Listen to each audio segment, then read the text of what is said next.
Well, good morning, Taiwan. And good morning, Breakfast Club.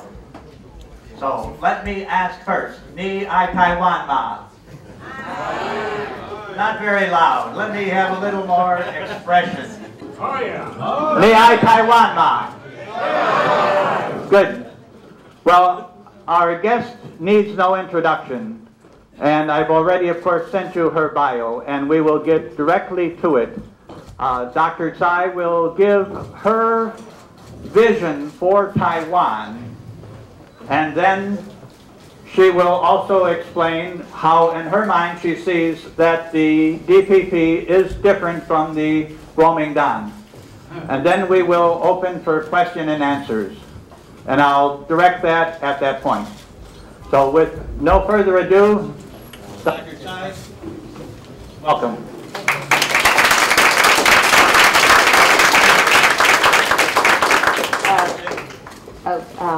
With the opening, right. Good morning, foreigners. But you're not strangers, you're just foreigners. Good morning.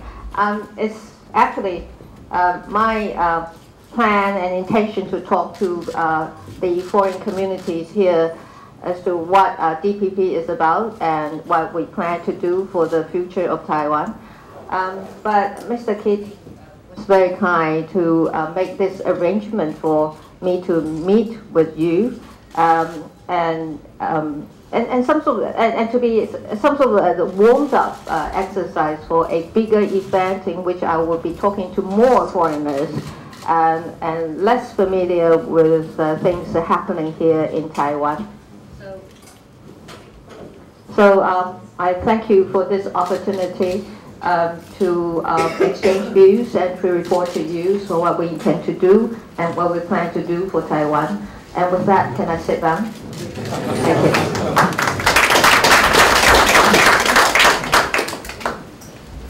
Right. So Keating was talking about how DPP differs from the KMT. Pretty good, I mean. So Mr. Keating wants me to talk about how DPP differs from the KMT, and I thought that was rather clear.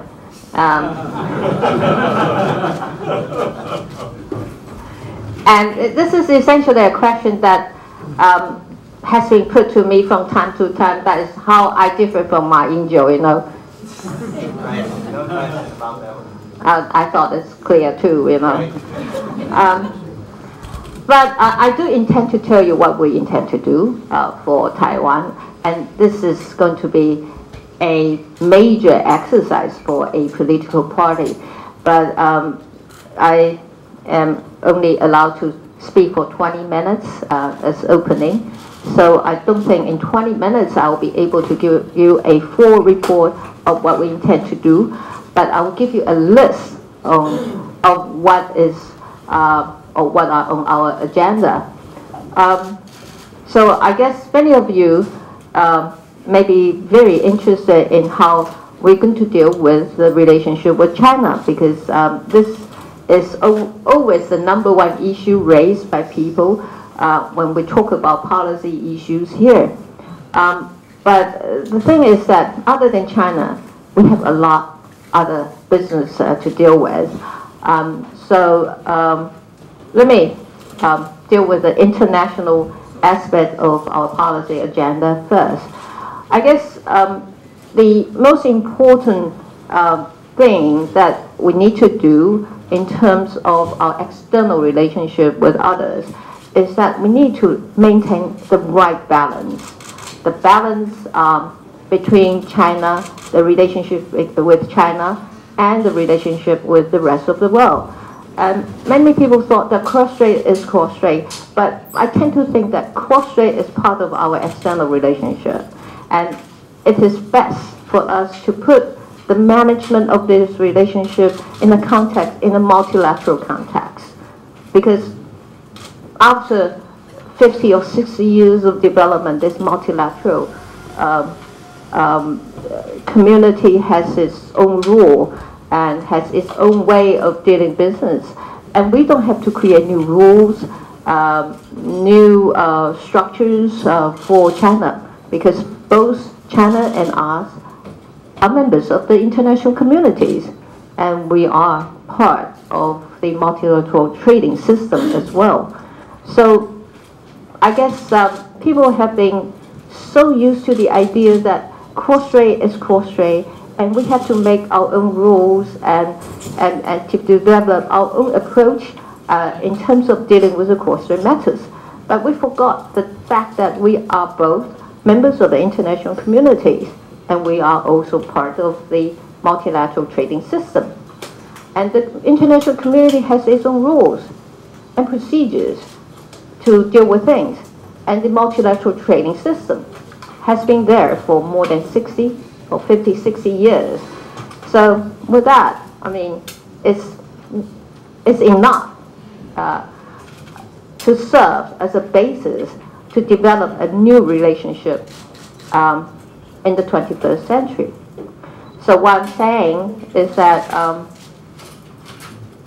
the next DPP administration, when dealing with the China issue, will be using a new approach rather than going back to the last century when people only talk about the issue of one China principle, the 1992 consensus, things of that sort. We thought that these ideas or these issues have become out of date if we want to move the relationship forward. And we want to start a new generation of cross-strait relationship. Of course, you may challenge me as to whether I'm too optimistic about it, but my view is that if we are realistic enough, we'll be able to get there. And China has an obligation to. That is, China has an obligation to maintain a good relationship with Taiwan and to respect the feelings and the values of the people here. I mean, of course, this is international norm that China has to follow. So it's not us who have the obligation to maintain a peaceful and stable relationship with China. China has that obligation too. I mean, these are our common obligation towards the international community. So that is the basic difference. Essentially, the KMT's approach is the last century approach. That is, they still want to maintain this relationship by sticking to this idea of one China principle and also this idea of 1990 consensus. But these, in my view, are very weak basis for us to move forward in the 21st century. So that is cross-strait. And economically, of course, our trade relationship with China, we'd like to have it continue to prosper. But the thing is that we have to follow the multilateral rules. So many people are very concerned as to how we're going to deal with this issue of ACFA, this trade pact that we signed with China recently. And essentially, if you follow it closely, the intention of that agreement is to create a free trade arrangement between the two places. But the thing is that you just cannot create a free trade arrangement between two members of the WTO without being monitored and following the rules of the WTO. So what we intend to do is to put that agreement in the context of the WTO. So the WTO rules requires notification of whatever trade dealings between members. And then this particular agreements would have to be monitored and subject to the surveillance of the WTO. So notification is a very important procedure to follow, in the sense that you have to make sure that whatever trade arrangement you make with others, it is always transparent. and you are ready to be challenged by other members of the WTO. So transparency has been a problem that we have when the Ma government was dealing with the EFTA issue. There was no substantive sort of monitoring of the process that leads to the signing of that agreement. So I guess if we cannot have a meaningful monitoring of the process domestically, because KMT is such a dominant political force here in Taiwan and has the majority control over the legislative yet, and we have no way to have this substantive surveillance over this process of the ECFA.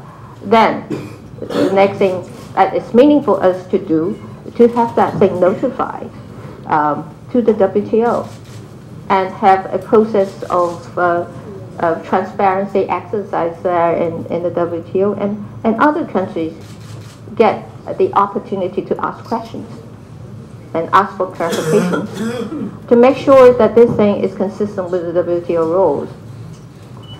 So this is what we intend to do with EFTA, but don't get it wrong. I mean, we are not a party that is so conservative that we don't want to have any trade or economic exchanges with China. We are actually rather happy to see a Taiwan that is trading with everybody else in the world, including China. But the most important thing is that if we trade with the rest of the world, we trade in the context of the WTO, and we trade by following the rules of the multilateral community. So we don't want to make exception for China. Trade with China has to be consistent with the WTO rules. And we don't want to make exception in order to get privileges from China. I mean, it's bad to get privileges in the political world. I mean, if you get privileges, trade privileges, economic privileges, you may wonder how much political price you have to pay for it. So that is it.